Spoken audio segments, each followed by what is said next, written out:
Bonjour à tous, c'est une joie pour moi de vous retrouver dans un nouveau moment à part pour sa parole et moi.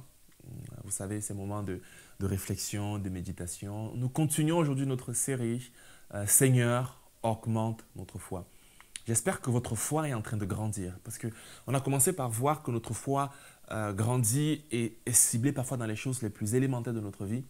Ensuite, je partageais avec vous une réalité selon laquelle notre foi grandit par notre connaissance. Alors, décidez de développer votre connaissance et naturellement, vous allez développer votre foi. Ensuite, la semaine dernière, je réfléchissais avec vous sur un autre aspect, sur le fait que notre foi grandit par notre expérience.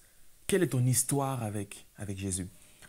Commence à écrire une histoire. Moi, je dis toujours que notre vie est comme un livre, est comme un cahier, un livre blanc, et Dieu vous donne le privilège d'écrire à l'intérieur. Alors, commencez à écrire cette histoire-là. N'attendez pas que quelqu'un d'autre l'écrive pour vous. Commencez à vivre des expériences particulières avec Dieu. Et cela va construire votre foi. Les domaines dans lesquels vous aurez beaucoup d'assurance et beaucoup de foi qui viennent de Dieu, ce seront les domaines où vous aurez écrire une histoire avec Dieu, un véritable vécu avec votre Seigneur. Alors, s'il y a des domaines où vous n'avez pas encore vécu d'expérience, commencez à entrer dans ces domaines-là et votre foi grandira dans ces nouvelles sphères. Aujourd'hui, j'aborde une autre réalité avec vous. Comment est-ce que notre foi grandit? Seigneur, augmente notre foi par mon environnement, par mes relations, par tout ce qui gravite autour de ma vie. Je vous invite à lire avec moi deux textes. Le premier, dans Marc au chapitre 5 du verset 38 au verset 41 et un verset après dans 1 Corinthiens 15 verset 33 que certainement vous connaissez. Marc chapitre 5, 38 à 41. Il est écrit, ils arrivèrent à la maison du chef de la synagogue où Jésus vit du tumulte, des gens qui pleuraient et poussaient des grands cris. Il entra et leur dit, pourquoi faites-vous ce tumulte et pourquoi pleurez-vous? L'enfant n'est pas morte mais elle dort. Ils se moquaient de lui. Alors il les fit tous sortir, prit avec lui le père et la mère de l'enfant et ceux qui l'avaient accompagné, et il entra là où l'enfant était couché. Il la prit par la main et lui dit, Talitha koumi, ce qui signifie, jeune fille, lève-toi, je te le dis. Le deuxième texte, dans 1 Corinthiens chapitre 15, verset 33, l'apôtre Paul dit, ne vous y trompez pas, les mauvaises compagnies corrompent les bonnes mœurs. Amen. Au travers de ces deux textes, je voudrais mettre en évidence quelque chose avec vous dans cette capsule, celle selon laquelle votre foi va être influencée par votre environnement. Votre foi sera augmentée, sera audacieuse, sera conquérante si vous marchez avec des gens qui sont audacieux, conquérants et qui sont enthousiastes. Mais si vous êtes accompagné et si vous êtes dans un environnement de doute, de peur, d'inquiétude, de moquerie, votre foi sera éprouvée et sera beaucoup plus difficile à se manifester. Jésus va rentrer dans cette plutôt dans cette maison avec une jeune fille qui est morte. Et il va dire, elle va revenir à la vie. Il dit, non, écoutez-moi, elle n'est pas morte, elle dort. Il est en train de parler un langage spirituel. Il voit au-delà de ce qu'elle voit physiquement et de ce que tout le monde voit physiquement. Mais tous vont se moquer de lui. Tous vont, en quelque sorte, vouloir le ridiculiser. Il dit, mais toi, pour qui te prends-tu? D'où viens-tu? Tu ne connais pas cette fille, nous connaissons cette famille depuis tellement d'années, nous la connaissons depuis tellement longtemps. Ce n'est pas possible qu'elle revienne dans la vie, elle est morte, tu n'es pas médecin, tu ne connais rien du tout. Ils sont commencés simplement à se moquer de Jésus et de ses disciples qui l'accompagnaient. Certainement de ce parent qui accompagnait désespéré Jésus et ses disciples. Il dit, mais j'aimerais que ma fille puisse revenir à la vie. Mais vous savez ce que Jésus va faire? Jésus, comme on l'a lu, va demander à toutes ces personnes de sortir. Et il va faire du nettoyage dans son environnement. Il va demander aux moqueurs, retirez-vous de moi. Il va demander à tous ceux qui sont autour de lui et qui ne croient pas en lui, qui ne croient pas en ce qu'il est capable de faire, ce qu'il est capable d'accomplir. Écoutez, désolé, mais sortez de mon environnement. Il va prendre le parent qui est venu le chercher, il va prendre les disciples qu'il connaissait Et il va aller avec eux et avec eux, il va prier et elle sera guérie. Je pense que si Jésus l'a fait, et l'apôtre Paul dit plus tard dans 1 Corinthiens 15, 33, il dit « Ne vous y trompez pas, les mauvaises compagnies corrompent les bonnes mœurs. » C'est vous certainement déjà arrivé que vous sortez d'un endroit plein d'enthousiasme, plein de foi, plein de zèle, et vous arrivez en face de quelqu'un, en face d'un groupe de personnes, il se moque de vous, il vous ridiculise, au point où tous vos rêves, tous vos passions, toute votre audace tombent d'un coup. Vous redescendez, vous prenez un ascenseur direct au rez-de-chaussée. Eh bien, c'est la même chose, mes amis, avec votre foi. Si vous êtes entouré des gens qui ne croient pas en Dieu et que vous vivez uniquement avec eux, c'est fort probable que votre foi se refroidisse.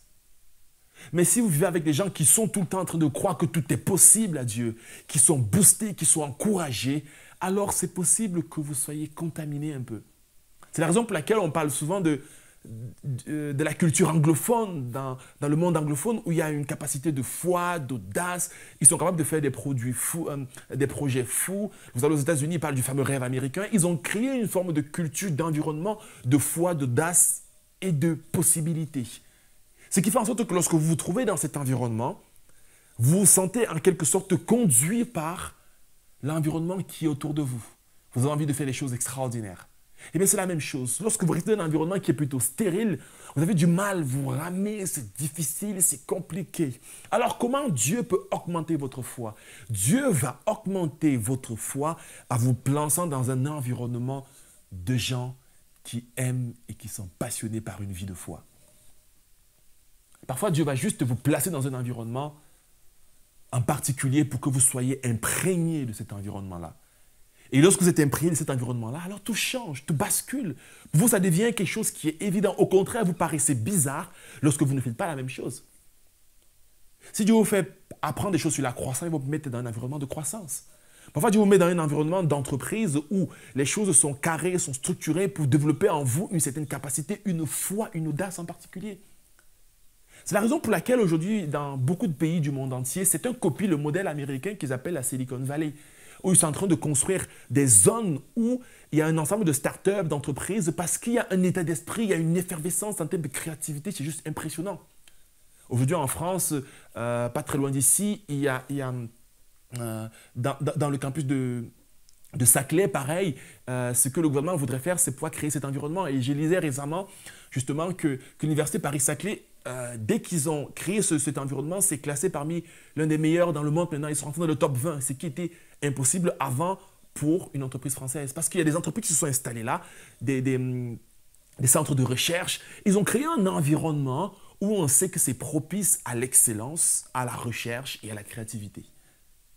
De la même manière, par rapport à notre foi, ceux qui sont autour de nous influencent notre foi.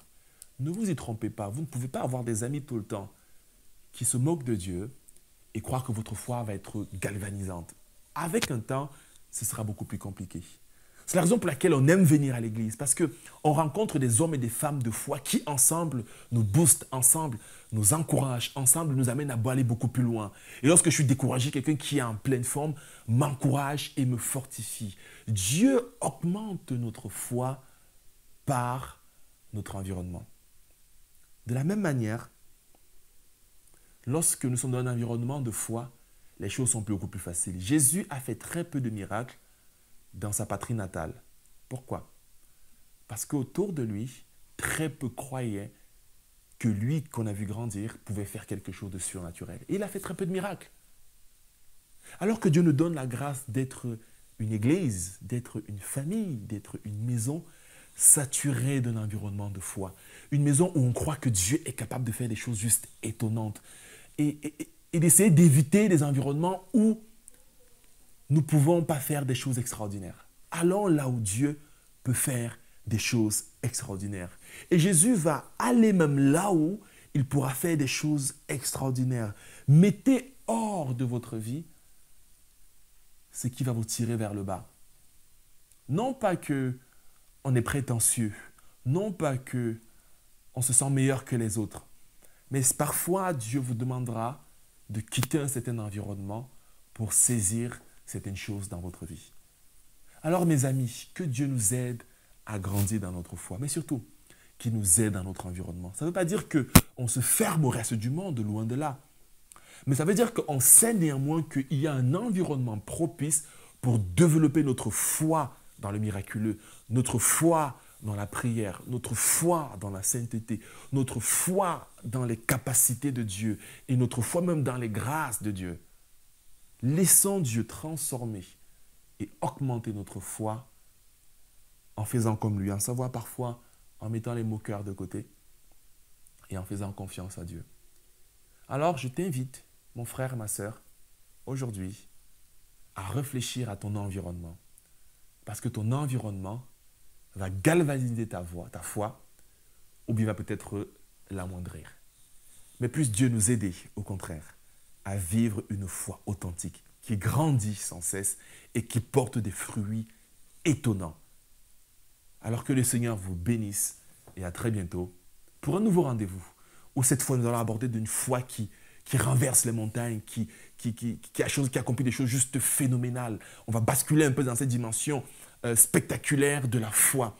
Mais elle commence avant tout par les choses petites, par la connaissance, par l'expérience, mais ensuite par notre environnement. Que le Seigneur vous bénisse et à très bientôt.